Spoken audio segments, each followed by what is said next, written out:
प्रधानमंत्री नरेंद्र मोदी ने मंगलवार को गोवा में इंडिया एनर्जी वीक का उद्घाटन किया। इस मौके पर पीएम मोदी ने कहा कि दुनिया के विशेषज्ञ भारत की विकास गाथा को लेकर उत्साहित हैं। गोवा के राज्यपाल श्रीमान पीएस श्रीधरन पिल्लाई जी, गोवा के युवा मुख्यमंत्री श्री प्रमोद सावंत जी, केंद्रीय मंत्रिमंडल के मेरे सहयोगी हरदीप सिंह पुरी जी, रामेश्वर तेली जी, विभिन्न देशों से आए अतिथिगण, देवी और सज्जनों, इंडिया एनर्जी वीक के इस दूसरे संस्करण में मैं आप सभी का अभिनंदन करता हूं। हमारे लिए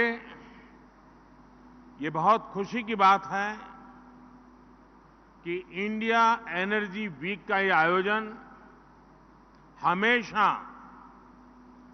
एनर्जी से भरे रहने वाले गोवा में हो रहा है। गोवा अपने आतिथ्य भाव के लिए जाना जाता है। पूरी दुनिया से यहां आने वाले पर्यटक यहां की सुंदरता और संस्कृति से प्रभावित होते हैं।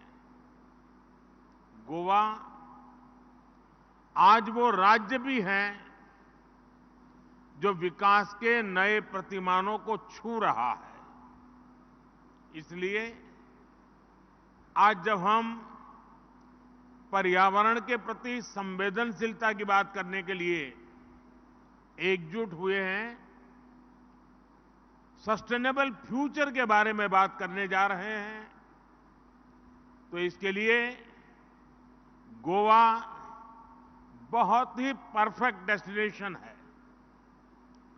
मुझे विश्वास है इस समिट में आए सभी विदेशी मेहमान अपने साथ गोवा की लाइफ टाइम मेमोरी लेकर जाएंगे। साथियों, इंडिया एनर्जी वीक का यह आयोजन एक बहुत महत्वपूर्ण कालखंड में हो रहा है। इस वित्तीय वर्ष के पहले 6 महीनों में ही भारत की जीडीपी दर 7.5% से अधिक हो गई है। ये दर ग्लोबल ग्रोथ को लेकर जो अनुमान लगाया गया है उससे भी बहुत अधिक है। भारत आज विश्व की सबसे तेज बढ़ती अर्थव्यवस्था है और हाल ही में आईएमएफ ने भी ये भविष्यवाणी की है कि हम ऐसे ही तेज गति से आगे बढ़ेंगे। आज पूरी दुनिया के एक्सपर्ट्स ये मान रहे हैं कि भारत जल्द ही विश्व की तीसरी सबसे बड़ी अर्थव्यवस्था बनेगा। भारत की इस ग्रोथ स्टोरी में एनर्जी सेक्टर की बहुत महत्वपूर्ण, स्वाभाविक रूप से उसका महात्म्य बढ़ रहा है।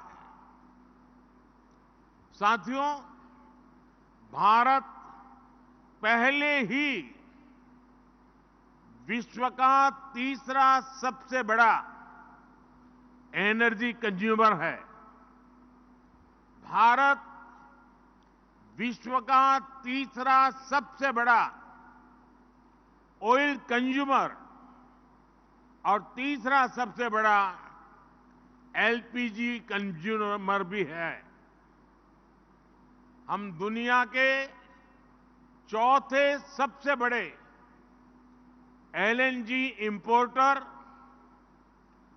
चौथे सबसे बड़े रिफाइनर और चौथे सबसे बड़े ऑटोमोबाइल मार्केट वाले देश हैं। आज भारत में दो पहिया और चार पहिया वाहनों की बिक्री के नए रिकॉर्ड बन रहे हैं। भारत में ईवीज की लगातार डिमांड बढ़ रही है। ऐसे अनुमान भी है कि भारत की प्राइमरी एनर्जी डिमांड 2045 तक दोगुनी हो जाएगी। यानी आज अगर हमें हर रोज 19 मिलियन बैरल्स के आसपास तेल की जरूरत होती है, तो वो 2045 तक 38 मिलियन बैरल्स तक पहुंच जाएगी। साथियों, भविष्य की इन जरूरतों को देखते हुए, इस बात को समझते हुए भारत अभी से तैयारी कर रहा है। बढ़ती हुई एनर्जी डिमांड के बीच भारत देश के हर कोने में एफोर्डेबल एनर्जी को भी इंश्योर कर रहा है।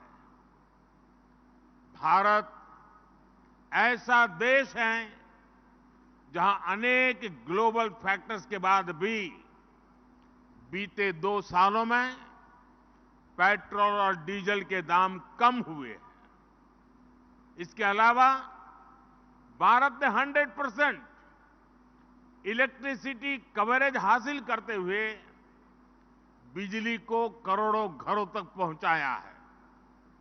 और ऐसे प्रयासों के कारण ही आज भारत विश्व के मंच पर एनर्जी सेक्टर में इतना आगे बढ़ रहा है।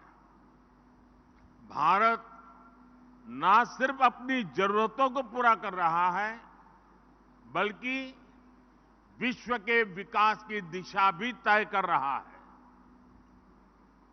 साथियों, आज भारत अपने यहां 21वीं सदी का आधुनिक इंफ्रास्ट्रक्चर बना रहा है।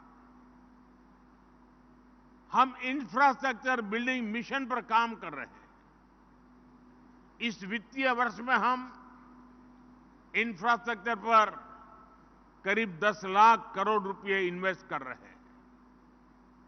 अभी एक सप्ताह पहले जो भारत का बजट आया है, उसमें हमने अब इंफ्रास्ट्रक्चर पर 11 लाख करोड़ रुपए से अधिक के खर्च का संकल्प लिया है। इसका एक बड़ा हिस्सा एनर्जी सेक्टर के खाते में जाना तय है।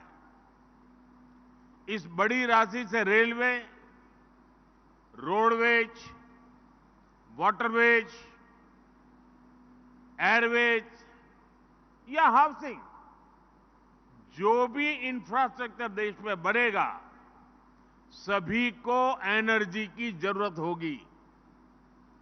और इसी कारण आप देख रहे हैं कि भारत कैसे अपनी ऊर्जा क्षमता को, एनर्जी कैपेसिटी को लगातार बढ़ा रहा है।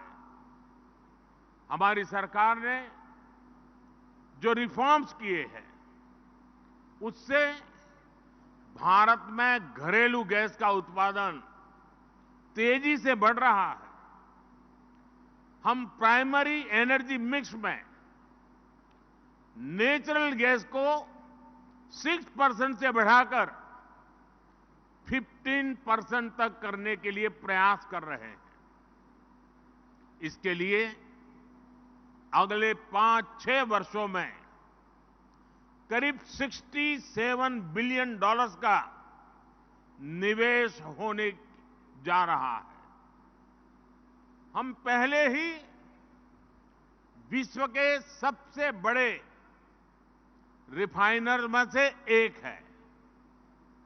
आज हमारी रिफाइनिंग कैपेसिटी 254 MMTPA से अधिक हो गई है। हमने 2030 तक भारत की रिफाइनिंग कैपेसिटी को 450 MMTPA तक पहुंचाने का लक्ष्य रखा है। भारत पेट्रोकेमिकल और अन्य फिनिश प्रोडक्ट्स के क्षेत्र में भी एक बड़ा निर्यातक बनकर उभरा है। मैं आपको ऐसे कई और उदाहरण दे सकता हूं, लेकिन इन सारी बातों का मूल ये है कि भारत इस समय एनर्जी पर इतना निवेश कर रहा है जितना पहले कभी नहीं हुआ, और इसलिए आज दुनिया में ऑयल, गैस और एनर्जी सेक्टर से जुड़ा करीब करीब हर लीडर भारत में निवेश करना चाहता है। कितने ही लीडर्स इस समय मेरे सामने बैठे हुए हैं। हम पूरी गर्मजोशी से आपका भी स्वागत करते हैं। साथियों, सर्कुलर इकोनॉमी